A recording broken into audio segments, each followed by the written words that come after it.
जी अस्सलाम वालेकुम। उम्मीद है आप लोग खैरियत से होंगे। ये ब्लॉग बड़ा इम्पोर्टेंट है, इसे प्रॉपरली सुनिए, आराम से, सुकून से।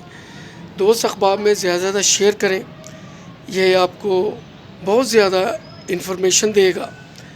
चूँकि आजकल सोशल मीडिया पे मैं देखता रहता हूँ कि चलें कनाडा चलें, ऑस्ट्रेलिया चलें और रोमानिया चलें, बल्गारिया चलें, पोलैंड चलें, तो इस तरह के हैं सिलसिले। लेकिन मैं आपको बताऊं कि माज़रत के साथ इतना आसान नहीं है जिस तरह ये लोग बताते हैं। उससे पहले मेरी रिक्वेस्ट है कि मेरा यूट्यूब का चैनल आईडी लिखिए, लाइक करें, शेयर करें, सब्सक्राइब करें और मुझे अपने कमेंट्स ज़रूर लिखिएगा। चूँकि मैं ख़ुद चश्मदीद गवाह भी हूँ, मुझ पे बीती भी है, आँखों देखा कानों सुना हाल मैं आपको सुनाने लगा हूँ। मैं मस्कत बैंक में था, वहाँ से जब जॉब ऑफ की तो मेरा दिल किया कि मैं यूरोप का चक्कर लगाऊँ। मेरे भाई उधर हॉलैंड में भी और यूके में भी, तो बहुत देर से वो कह रहे थे कि आप इधर आएँ। तो मैंने मस्कत से वीज़ा अप्लाई किया। तो शेनिगन कंट्री का आप कोई भी वीज़ा हो तो उस वक़्त 12-13 कंट्री थे, आप कहीं भी लैंड कर सकते हैं। मैंने हॉलैंड का वीज़ा लिया और मैं हॉलैंड ही लैंड किया। तो वहाँ जब पहुँचे तो पता चला कि पुर्तगाल में इमिग्रेशन खुली है। तो मेरे भाइयों ने इसरार किया कि एक चक्कर लगाएं, उधर देखें इमिग्रेशन खुली है, अगर आपके पेपर बन जाते हैं तो बेहतर है, यहाँ कोई जॉब वगैरह आने जाने की सहूलत। तो हम लोग फिर बाई एयर हॉलैंड से पुर्तगाल का कैपिटल है लिस्बोन, वहाँ पे पहुँचे। वहाँ पे मुख्तलिफ़ लोगों से मिले। इत्तेफाक से मेरे भाई एक बेल्जियम में थे, उनका जो साथ काम करने वाला लड़का था वो पुर्तगाल का था। पुर्तगाल कोइम्ब्रा है वहाँ पे, लिस्बोन से कोई 300 किलोमीटर दूर, बहुत बड़ा सिटी है। तो कोइम्ब्रा के आगे एक टाउन था पोकारीसा, मुझे नाम अब तक याद है। वहाँ पे उसके वालिदैन रहते थे। तो वो लड़के ने हमें बताया कि आप चलें, उनके साथ कांटेक्ट में रहें। मैं एक दफ़ा गया, प्रोसेस कुछ पसंद नहीं आया, खैर हम लोग नाकाम वापस आ गए।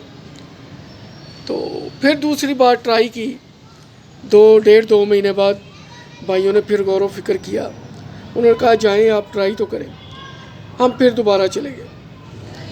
दोबारा मैं उसी लड़के के साथ गया जिसके वालिदैन वहाँ पे रहते थे और उसके घर में मैं एज ए पेइंग गेस्ट रुक गया। अब आपको मैं बताने लगा हूँ कि वहाँ वीज़े का एक्चुअल प्रोसेस क्या है। सबसे पहले आपने वहाँ पहुँचना है और पहुँचने का तरीका आपको पता है।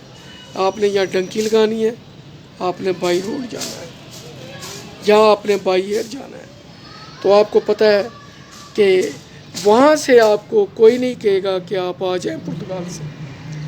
अगर आपको कोई हॉलैंड से, बेल्जियम से स्पॉन्सरशिप भेजता भी है, आप जाते हैं तो उसकी रिस्पॉन्सिबिलिटी होती है, आपका खिसकना मुश्किल होता है। तो खैर मैंने तो बैंक से अप्लाई किया था, मेरा शायद बैंक स्पॉन्सर था। तो वहाँ जो पुर्तगाल में पहुँच के पहला काम जो होता है, इन पर्सन आदमी ने खुद जाके अपना नेशनल टैक्स नंबर लेना होता है। उसके बाद अगला प्रोसेस, पुलिस के पास जाना है, आपने एनओसी लेना है कि करैक्टर सर्टिफिकेट, आपके अगेंस्ट कोई पुलिस का केस तो नहीं है। फिर आपने इंश्योरेंस वाले ऑफिस में जाना है, इंश्योरेंस करानी है। उसके बाद आपने वहाँ पे स्पॉन्सर ढूंढना है, जहाँ आपने जॉब करनी है वो बंदा ढूंढना है। वो बंदा आपको वर्क एग्रीमेंट देगा, उस पर आपकी सैलरी लिखी होगी, वर्किंग आवर लिखे होंगे, प्लेस ऑफ वर्क लिखी होगी। तो वो जो वर्क एग्रीमेंट है वो बाकायदा साइन होगा, यानी मेरा और मेरे उस स्पॉन्सर का, जो रेस्टोरेंट वाला या कंपनी वाला जो भी मुझे हायर कर रहा है। उसके बाद वो जो एग्रीमेंट है वो वहाँ के लेबर ऑफिस में जाएगा अटेस्ट होने के लिए। लेबर ऑफिस वाले उसे टेस्ट करेंगे, उसे वेरीफाई करेंगे, साथ में मेरे इंश्योरेंस, पुलिस का NOC और नेशनल टैक्स नंबर। और चौथा, मेरी रहाइश कहाँ है वो भी एक जो बिल्डिंग ओनर है उससे एक सर्टिफिकेट लेना पड़ेगा। यूरोप में एड्रेस बहुत ज़रूरी है, इंतहाई ज़रूरी है। उसके बाद ये चीज़ें कंप्लीट करने के बाद इमिग्रेशन ऑफिस में जाना है, वहाँ जाके पेपर सबमिट करने हैं। अब उनकी मर्ज़ी है कि वो आपको वीज़ा लगा के देते हैं या नहीं लगा के देते। पुर्तगाल का वीज़ा 2 साल का लगता है, उसे रेजिडेंशिया वीज़ा कहते हैं। उस वीज़े की ये है कि आप पाकिस्तान आ जा सकते हैं, लेकिन पुर्तगाल से लीगली आप किसी यूरोप के कंट्री में मूव नहीं कर सकते। आप चोरी डंकी लगा लें वो अलग बात है, लेकिन बाई एयर लीगली आप लोग कहीं भी यूरोप के किसी भी शेंगन कंट्री में नहीं जा सकते। हाँ, अगर आपने पाकिस्तान आना है तो आपको जो टिकट अवेलेबल होगी वो वाया इंग्लैंड हीथ्रो होगी। अगर आप चाहें कि मुझे ऐसी टिकट मिले कि मैं वाया फ्रांस या वाया जर्मनी या वाया हॉलैंड पाकिस्तान जाऊं, कोई एयरलाइन आपको नहीं उठाएगी, क्योंकि आपका रेजिडेंशिया वीज़ा है, आपको अभी रेजिडेंस कार्ड नहीं मिला। ये रेजिडेंशिया वीज़ा 2 साल का है, इस पे आप पाकिस्तान आ जा सकते हैं जितनी दफ़ा भी चाहें।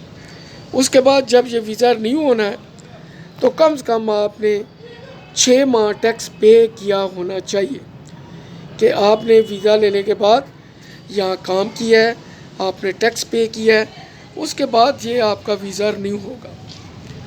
अदरवाइज़ बहुत ज़्यादा कॉम्प्लिकेशन हो जाएंगी, आपका वीज़ा रिन्यू नहीं होगा। और वीज़ा रिन्यू के वक्त भी फिर दोबारा से यही प्रोसेस जो शुरू में हुआ था वो आपको एक एग्रीमेंट देगा जिसे वो रिन्यू करेगा और ये अगली कार्रवाई शुरू होगी। तो प्लीज़ लोगों की चिकनी चिड़ी बातों में ना आए। वहाँ कोई ऐसी आज़ादी नहीं है, कोई ऐसा काम नहीं है कि इतने मिस्त्री चाहिए, इतने पेट्रोल पंप पे काम करने वाले चाहिए, इतने पैकिंग वाले चाहिए। ये सब फेक है, प्लीज़ इससे अवॉइड करें। बाकी आपकी मर्ज़ी, मुझे अपनी दुआओं में याद रखिए। अगर मैं कहीं गलत हूँ तो कमेंट में मेरी तस्हीह कीजिए। इंशाल्लाह अगले व्लॉग में फिर मुलाकात होगी। अल्लाह हाफ़िज़।